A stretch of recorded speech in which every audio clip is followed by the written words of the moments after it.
What is home?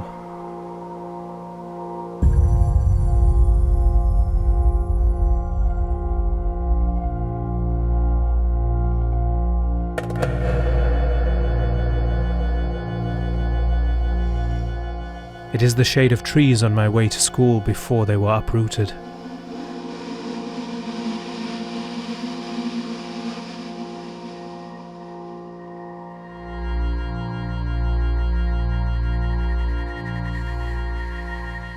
It is my grandparents' black and white wedding photo before the walls crumbled.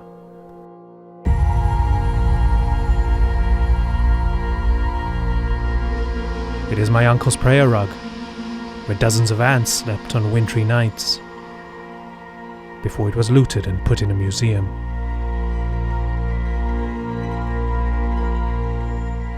It is the oven my mother used to bake bread and roast chicken, before a bomb reduced our house to ashes.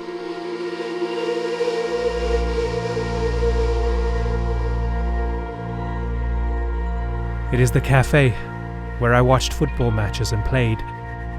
My child stops me. Can a four-letter word hold all of these?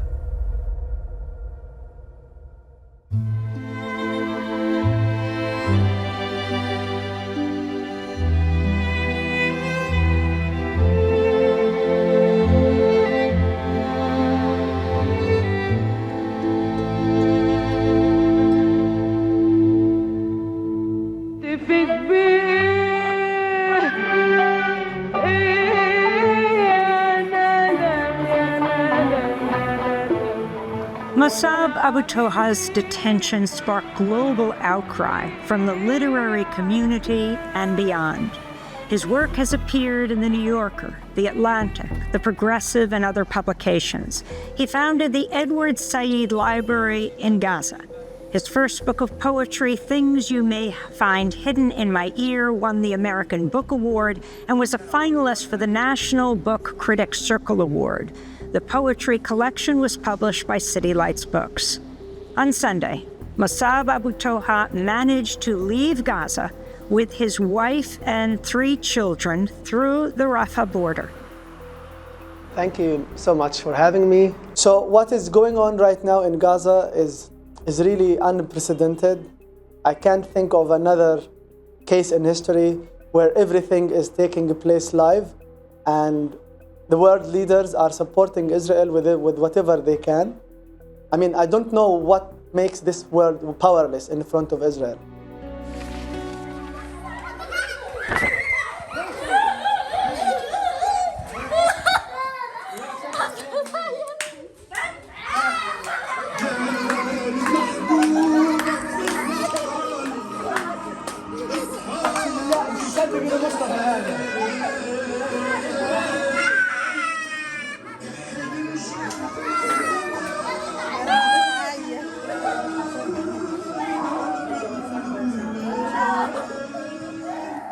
I returned to Gaza from the United States on September 27th, 10 days before the current genocide. I came back to Gaza and then I submitted a request to continue my work as a teacher at UNRWA. I went to work for 3 days and then was October 7th. When October 7th happened, I was at home with my wife and kids. I was getting ready to go to school. My children also were getting ready to go to school. And then we saw some rockets flying into Israel. So the first thing I did as a father and as a son is to go and buy some bread and some necessary things like frying oil, like sugar, like meat. I knew that we will face some difficult days during which we would not find what we need. 5 days later, Israel dropped some leaflets ordering the people there to evacuate.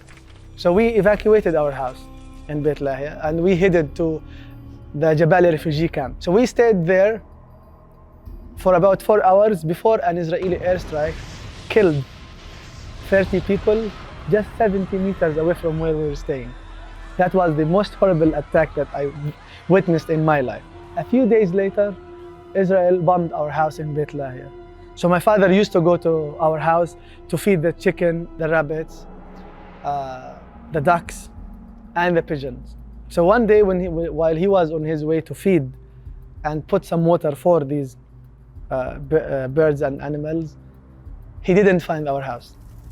So in my house there was my personal library, my new clothes that I got with me from America. Everything was lost. So there was no house for us to return to, even after this genocide ends. In Gaza, a family would be displaced, not only for one time. We left our house in Beit Lahia, went to an apartment in the Jabal refugee camp, and then after the airstrikes intensified, we had to go to an UNRWA school in the refugee camp. And then when we got our names listed to depart Gaza through the Rafah border crossing, my youngest child is an American citizen, so we got our names on the list. That was November 4th. We tried many times to go to Rafah, to leave Gaza. I mean, me and my 3 children and my wife. But it was a dangerous path to reach Rafah because Israel was on the main street connecting North Gaza and South Gaza.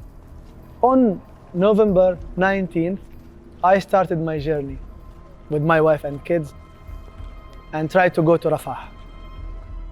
But there was an Israeli checkpoint, and there were a lot of soldiers pointing their guns at the people trying to cross from North Gaza to South Gaza. They were picking people from the street. So I thought about taking my son and our passports, including the American passport. I thought that I would take my son and the passport and go to them and talk to them. Well, our names are on the list. And this list, by the way, is approved by the Israeli army. So they know that Mosab and his children and wife are going to Rafah and then to America. That was the plan.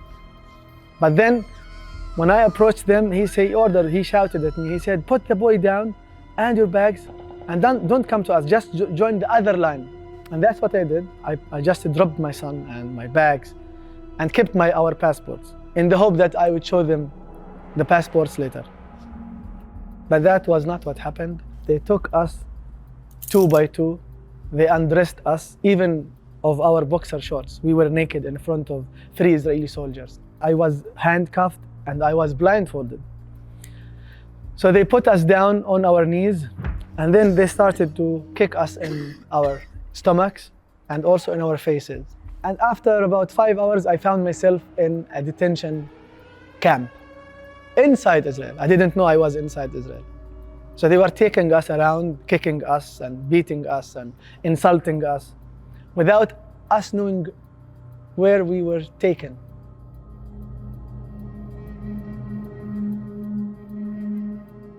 I even did not know whether my wife and children were safe because I was separated from them.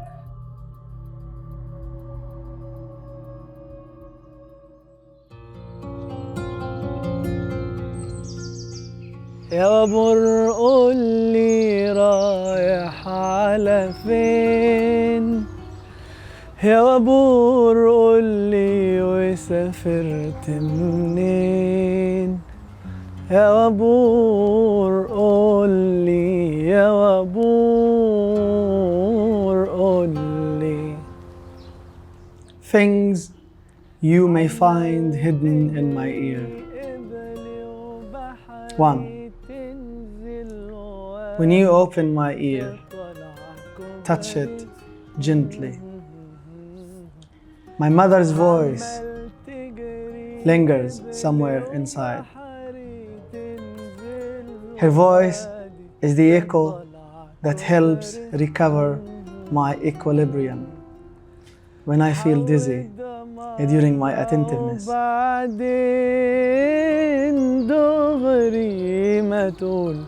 يا بور رايح على فين صوتك يدوي. You may encounter songs in Arabic, poems in English I recite to myself, or a song I chant to the chirping birds in our backyard. When you stitch the cut, don't forget to put all these back in my ear. Put them back in order, as you would do with the books on your shelves. The drone's buzzing sound, the roar of an F-16, the screams of bombs falling on houses, on fields, and on bodies, of rockets flying away. Rid my tiny ear canal of them all. Spray the perfume of your smiles on my incision. Inject the song of life into my vein to wake me up. Gently beat the drum so my mind may dance with yours, my doctor, day and night.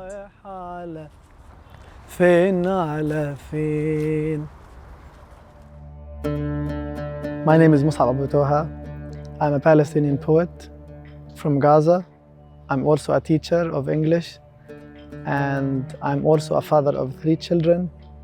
I am a father, a son, and a brother, and a neighbor to many nice people in Gaza. I did not realize that I would be called a poet when I started writing short posts on Facebook. I was describing many of the things, horrible, most of them, horrible things that were happening around me, especially during the 2014 Israeli assault on Gaza.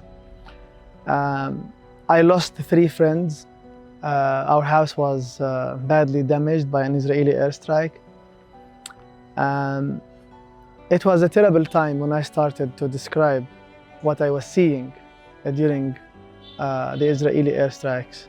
I haven't felt safe during my life, and I thought that by writing about some of the things that I was experiencing would help me try to get rid of some of the bad feelings by sharing it with other people. So everything around me, whether I can see it, whether I can smell it, is a poem to me. And I said that my favorite poet of all times is Gaza. Gaza is my inspiration.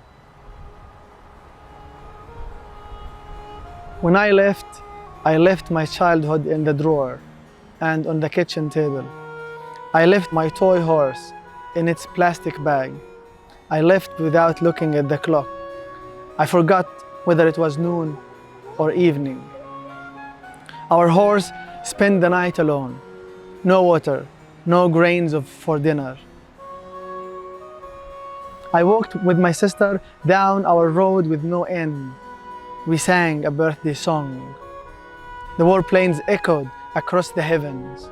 My tired parents walked behind, my father clutching to his chest the keys to our house and to our stable. We arrived at the rescue station. News of the airstrikes roared on the radio. I hated death, but I hated life too, when we had to walk our drawn-out death, reciting our never-ending ode.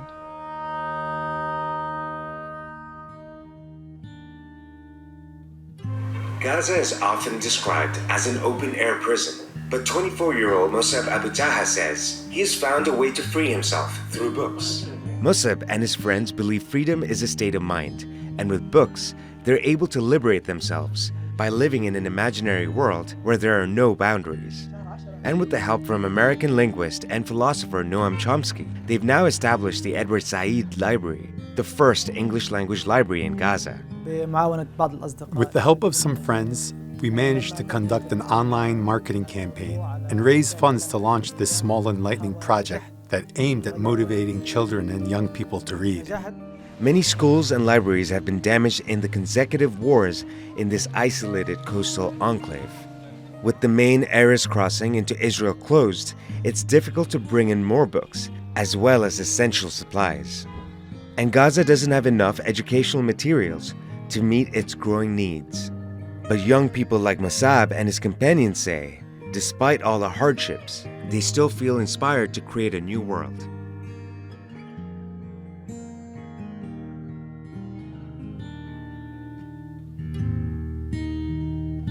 If I must die, you must live to tell my story, to sell my things, to buy a piece of cloth and some strings.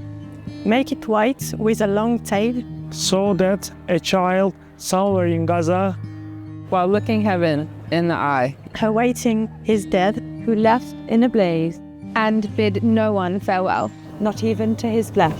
Not even to himself. Sees the kite, my kite you made, flying up above, and thinks for a moment an angel is there, bringing back love. Let it bring hope.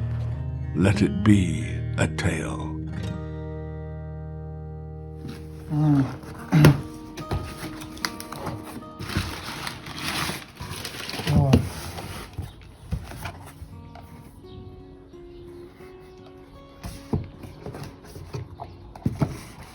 These are the copies of my book. I've been waiting for them for about 6 weeks. I'm so delighted to receive them and hope that many more people will get their copies and have the chance to read it. We have Mosab Abu Toha with his very important, very famous book of poetry, Diwan Sha'ir, Things You May Find in My Ear. Rifat Alareer was a talented teacher and a lover of poetry and drama. Rifat was the first one in Gaza to champion me. He was the first one to whom I gave a copy of my book in Gaza, Things You May Find Hidden in My Ear. We would go to the northern part of Beit Lahia, which is a North Gaza city, known for its strawberries. So we would go together there and pick some strawberries and play fun games and take pictures. He loved to take pictures also, like me. So there were many things in common between us. And he didn't want to die. He said, if I must die, if my death was a necessity, let it be a tale and let it bring hope. So we will hope that Rifat's death, although it was not a necessary death, that it will change the future of the young generation of the Gaza Strip, who he was teaching and trying to elevate. Israeli airstrikes have targeted a home in Gaza, killing the renowned Palestinian writer, poet, and professor Rifat Alareer. So Rifat's death was not a unique death. Hundreds and hundreds of people, now about 30,000 people have been killed in Gaza, just like Rifat was killed. But Rifat left us with a wish that if he must die, let it be a tale. Tell the people about me and the people of my country, and let it bring hope. So I think the people outside in the world are responding to Rifat's poem. And I believe that Rifat is watching everything and he is seeing some hope when he watches people going out in the street, flying the kite that he said that a child would think it is an angel in the sky. So these people, because Rifat addressed their humanity, the shared suffering of everyone in the world, they are responding in a nice way.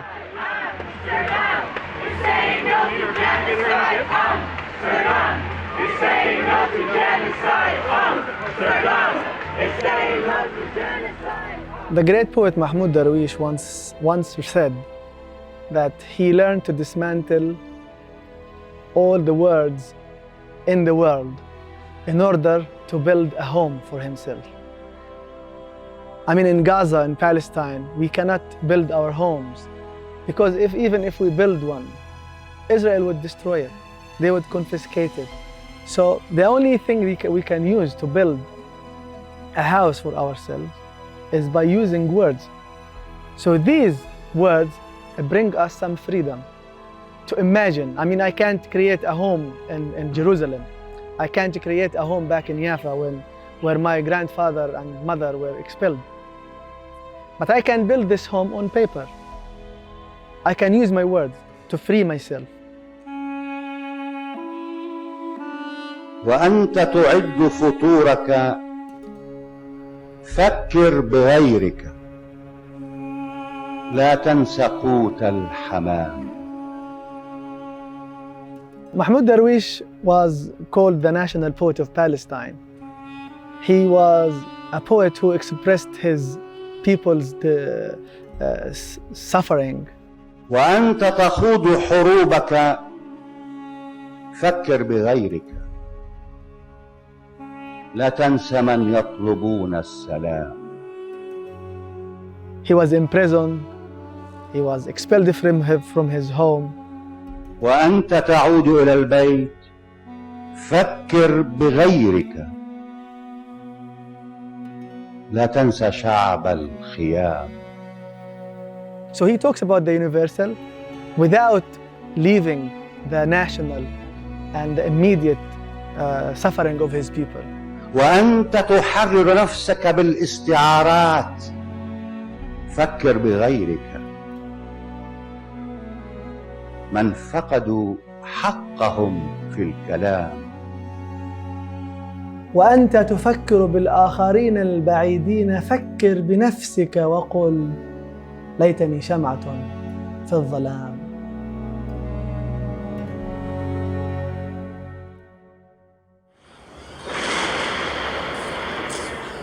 This continued for hours and hours.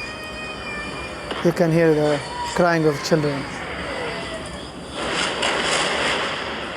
It's happening now, and people in Gaza are sending messages and sending videos and reciting poetry before they are killed, like Rifat Alareer. He wrote this poem and he died 2 months later or less. We are telling you that we are dying. We are writing poems about what is going to happen to us. So if this does not change how the people are reacting to our suffering, then what must bring that change? Free, free Palestine! Free, free Palestine! Free Palestine! Free Palestine! There's only one solution. Palestine will be free, free, free Palestine! Stop the killing, stop the hate! Since 1948, Israel's illegal state. Free, free Palestine!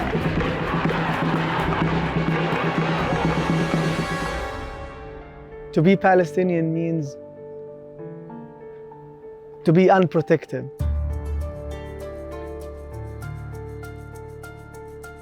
And to be a Palestinian means to be either of these three options: to be a wounded person, an imprisoned person, or a killed person. So anyone in Gaza, so now I'm talking about myself. I was wounded when I was 16 in an Israeli airstrike. And a few weeks ago, I was kidnapped by the Israeli army. So I was a prisoner, a kidnapped prisoner, and I was a wounded child. And the only thing that did not happen to me so far was to die in an airstrike. I survived death many times during the past few weeks. So this is what it means to be Palestinian. We love what we have, no matter how little. Because if we don't, everything will be gone. If we don't, we will no longer exist, since there will be nothing here for us. What's here is something that we are still building. It's something we cannot yet see, because we are part of it. Someday soon, this building will stand on its own, while we will be the trees that protect it from the fierce wind. The trees that will give shade to children sleeping inside or playing on swings.